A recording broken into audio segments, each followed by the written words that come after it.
Discussion of the Charcot anastomosis. Here you can see this is the back of the thigh. This is the sciatic nerve, and just below to the sciatic nerve you can see these are the lateral rotator. This is the quadratus femoris. Above to the quadratus femoris, this is the inferior gemmelli.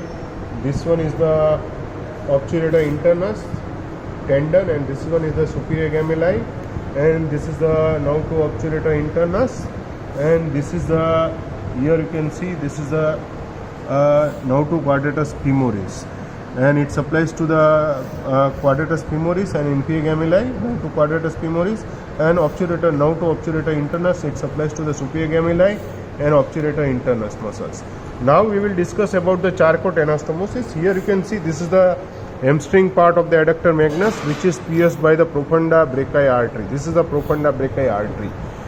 Profunda femoris artery. Sorry, this is the profunda femoris artery, and this profunda femoris artery comes from the anterior compartment and it comes into the back side of the thigh. It gives the ascending branch. The first perforating, it gives the ascending branch, and the branches coming from the inferior gluteal vessels, and here we cannot see in, but we can dissect the lateral circumflex and medial circumflex transverse branches. It makes the cruciate anastomosis at the level of the lesser trochanter. Now this profunda femoris, which goes downwards, and it gives the four perforating. This one is the second perforating, this is the third perforating, and here you can see this is the fourth perforating. So all these, which is divided into the ascending and descending branches, and it makes the anastomosis on the back of the thigh.